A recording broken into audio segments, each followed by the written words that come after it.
नमस्कार, हल्ला बोल टीवी देख रहे हैं आप और मैं हूं विकास सिंह आपके साथ। राहुल गांधी के नेतृत्व में कल रात दिल्ली में कांग्रेस की एक अहम बैठक हुई और राहुल गांधी ने बिहार में कांग्रेस नेताओं को अकेले चुनाव लड़ने के लिए तैयार रहने का संकेत दे दिया है। क्या है ये पूरी खबर, इस पर विस्तार से बात करने के लिए हमारे साथ मौजूद है हल्ला बोल टीवी के संपादक दीपक शर्मा। देखिए, खबर आपकी बिल्कुल सही है और हमारे जो सहयोगी हैं दिल्ली में अमीश, उनके कांग्रेस में कॉन्टैक्ट्स बहुत तगड़े हैं। अच्छा। और उनको खबर ये मिली है कि कांग्रेस की जो बैठक हुई, अहम बैठक, कल रात राहुल गांधी थे, मल्लिकार्जुन खड़गे थे, कृष्णा अल्लावरू थे, राजेश राम थे, मोहम्मद जावेद थे सांसद, पप्पू यादव थे, कन्हैया कुमार थे, पप्पू यादव की पत्नी जो राज्यसभा सांसद हैं रंजीता रंजन वो थे, अखिलेश सिंह थे, तमाम बड़े नेता थे। और बैठक में जो शकील अहमद खान थे जो विधायक दल के नेता हैं और दूसरे सांसद थे, तारिक अनवर थे, केसी वेणुगोपाल थे। जो राहुल गांधी ने संकेत दिया है वो एकदम हैरान करने वाला है। बिल्कुल। राहुल गांधी ने कहा है कि बिहार में या किसी भी दूसरे राज्य में गठबंधन सम्मानजनक शर्तों पर होगा। अगर कोई कांग्रेस का सुपर बॉस बनने की कोशिश करेगा तो इसे हम बर्दाश्त नहीं करेंगे, चाहे बिहार हो चाहे कोई और राज्य हो। बिहार में चुनाव है तो इसे बिहार के दृष्टिकोण से देखा जा रहा है कि उन्होंने सीधे सीधे राजद को चेतावनी दे दी है कि सुपर बॉस बनने की कोशिश मत कीजिए। आप देंगे क्या? ये बंटवारा हो रहा है। राहुल गांधी ने इस शब्द पर आपत्ति जताई है कि इससे ज्यादा नहीं देंगे। उन्होंने कहा कि दे कोई रहा है क्या? ये 243 सीटों का बंटवारा हो रहा है, ना कोई दे रहा है हम लोगों को, ना हम किसी से ले रहे हैं। मांग लीजिए। हाँ, ये जो है याचक की भूमिका में नहीं है, ये बंटवारा हो रहा है, डिस्ट्रीब्यूशन है, शेयरिंग है, सीट शेयरिंग है। ये कोई डोनेट नहीं कर रहा है, दान नहीं दे रहा है। तो उन्होंने कहा है कि आप सारे लोग तैयार रहिए कि अगर आत्मसम्मान पर बात आएगी तो अकेले चुनाव, ये नहीं कहा कि अकेले चुनाव लड़ेंगे। उन्होंने कहा कि अकेले चुनाव लड़ने की भी तैयारी रखिए, स्थिति बन सकती है। हाँ, अगर सम्मानजनक शर्तों पर समझौता नहीं हुआ तो अकेले चुनाव लड़ने की तैयारी रखिए। उन्होंने कहा कि कैंपेन कमेटी बनाइए और कैंपेन कमेटी बनाकर प्रचार शुरू कीजिए। ये बहुत बड़ी बात है कि उन्होंने कह दिया कि कैंपेन कमेटी बनाकर प्रचार शुरू कर दीजिए। और जहां तक लिस्ट की बात है, जो प्रत्याशियों की लिस्ट, उसमें उन्होंने कहा कि जो सांसद हैं उनका काम है अपने अपने क्षेत्र में जो प्रत्याशी होंगे उनको चुनाव जीतने में मदद करना। और सबको उन्होंने कहा कि आपकी जिन उम्मीदवारों को आप चुनाव लड़ाना चाहते हैं, वरिष्ठ नेता जो हैं, उनकी सूची आप केसी वेणुगोपाल और कृष्णा अल्लावरू, केसी वेणुगोपाल राष्ट्रीय महासचिव हैं और कृष्णा अल्लावरू बिहार कांग्रेस के प्रभारी हैं। दोनों को उन्होंने कहा कि इन दोनों को आप सूची दे दीजिए, अपनी अपनी लिस्ट, और उसके बाद हम लोग विचार करेंगे। तो यह बहुत बड़ी खबर है और राजद के लिए बहुत मुश्किल में लाने वाली भी खबर है कि राहुल गांधी नाराज है। और राहुल गांधी ने ये जो इंटरनल मीटिंग हुई है, इस इंटरनल मीटिंग में सीधे सीधे यह अपनी भावना का इजहार कर दिया है कि सुपर बॉस किसी को बनने नहीं देंगे, हम साथी हैं, साथी के रूप में आगे बढ़ेंगे। तो जो ट्यूनिंग दिख रही थी राहुल गांधी और तेजस्वी यादव की, एकदम साथ साथ घूम रहे हैं, वो हवा होती दिख रही है। हाँ, ऐसा लग रहा था कि एकदम सारी बातें फाइनल हो गई, वो हवा होती दिख रही है। और राहुल गांधी ने एकदम टफ स्टैंड ले लिया है।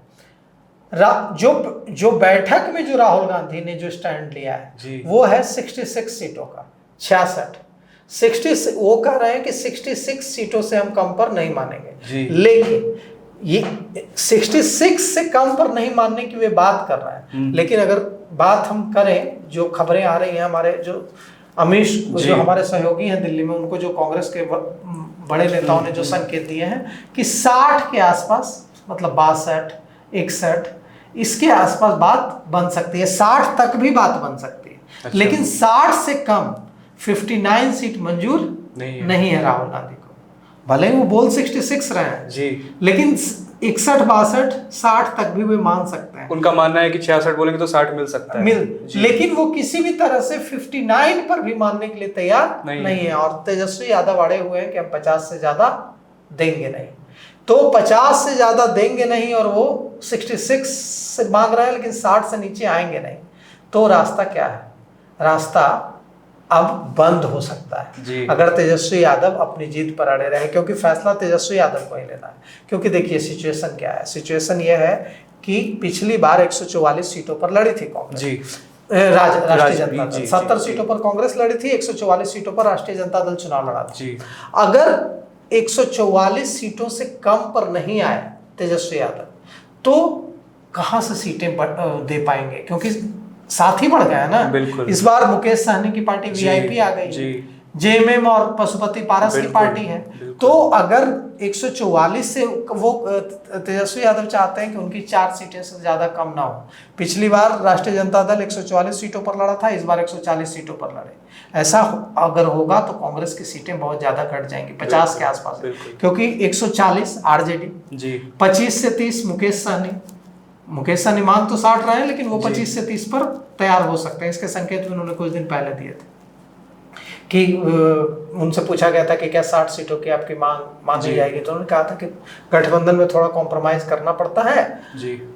15 सितंबर तक 15 सितंबर तक सारी चीजें फाइनल हो जाएंगी, औपचारिक ऐलान हो जाएगा कि किसको कितनी सीट। तब ये संकेत मिल गया था कि वे 25 से 30 सीटों पर मान सकते हैं। तो मुकेश सहनी आरजेडी 140 सीटें चाहती है, मुकेश सहनी 25 से 30 सीटें चाहते हैं। सीपीआईएमएल माले पिछली बार लड़ा था 19 सीटों पर और जीता था 12 सीटों पर। अब स्ट्राइक रेट बहुत अच्छा है, 19 सीटों पर लड़के 12 जीत गए थे। तो अब सीपीआईएमएल माले के राष्ट्रीय महासचिव दीपांकर भट्टाचार्य ने भी राहुल गांधी की वोटर अधिकार यात्रा में बहुत पसीना बहाया है। तो उनकी मांग है कि उसमें से कम से कम जो 19 है उसको बढ़ा के 25 से 30 किया जाए। 30 तो वो बोल रहे हैं, 40 वो मांग रहा है, मान तो 40 रहा है, लेकिन 25 से 30 पर वो मान सकता है। तो माले को 25 से 30 देना होगा, सीपीआई सीपीएम को 10 सीटें देनी होंगी सीपीआई सीपीएम को। तो इस कैलकुलेशन में 50 से ज्यादा सीटें बचती ही नहीं है कांग्रेस के लिए। रास्ता क्या है कि तेजस्वी यादव 125 से 30 के बीच लड़े। जब तेजस्वी यादव पिछली बार 144 पे लड़े थे, अगर वो अपनी 20 सीटें कम कर देंगे, 144 की जगह 124 पे लड़ जाएंगे, तो 20 सीटें निकल जाएंगी। जब 20 सीटें निकल जाएंगी तो सब का मामला सॉल्व हो जाएगा। माने तब तो सर 4 सीट कम करने। हाँ तो मानो यही तो बात है ना, इसीलिए तो राहुल गांधी नाराज हो रहा है कि आपको मुख्यमंत्री बनना है, दूल्हा आप हैं, तो त्याग भी आप ही को करना होगा। कांग्रेस को थोड़े, राहुल गांधी को थोड़ा ही बनना है मुख्यमंत्री बिहार में। मुख्यमंत्री किसको बनना है? तेजस्वी यादव को। आरजेडी सरकार में सबसे बड़ा पार्टनर कौन होगी अगर सरकार बनेगी? तो आरजेडी होगी। तो आरजेडी पार्टी को ही सोचना होगा ना, आरजेडी पार्टी ही कॉम्प्रोमाइज करेगी ना, अगर राष्ट्रीय जनता दल नहीं करता है कॉम्प्रोमाइज। तो ये गठबंधन टूट सकता है अगर राष्ट्रीय जनता दल कॉम्प्रोमाइज नहीं करता है। अगर राष्ट्रीय जनता दल तेजस्वी यादव जीत पर अड़े रहते हैं कि हम 50 से ज्यादा सीटें नहीं देंगे, तो राहुल गांधी ने कल रात मीटिंग में 2 टूक ऐलान कर दिया है। पप्पू यादव कन्हैया कुमार मीटिंग में थे, पप्पू यादव और कन्हैया कुमार ने भी इस पर कड़ी आपत्ति जताई है कि हम 50 सीटों पर मान जाएंगे। 50 सब ने, पप्पू यादव ने भी खूब जोरदार वकालत की है, कन्हैया कुमार ने भी जोरदार वकालत की है कि 50 सीटों पर मानने का तो सवाल ही नहीं उठता है, और तेजस्वी यादव 50 सीटों से आगे बढ़ने के लिए तैयार नहीं है। तो अब पप्पू यादव ने भी जोश दिखाया है, कन्हैया कुमार ने भी जोश दिखाया है, तमाम जो दूसरे बड़े नेता हैं उन्होंने भी जोश दिखाया है, और राहुल गांधी ने भी जोश दिखाया है कि हम तो मानेंगे नहीं। तो अब देखिए आज 2 बजे प्रेस कॉन्फ्रेंस होने वाली है कांग्रेस की, इस प्रेस कॉन्फ्रेंस में क्या होता है। देखा किस तरीके से आपने, राहुल गांधी ने संकेत दे दिया है कि बिहार के नेता अकेले चुनाव लड़ने के लिए भी तैयार रहें। फिलहाल इस खबर पर आप क्या सोचते हैं, हमें कमेंट करके ज़रूर बताइएगा। इस पेशकश के लिए इतना ही। आगे की खबरों के लिए, बड़ी अपडेट्स के लिए बने रहिए हल्ला बोल टीवी के साथ। शुक्रिया।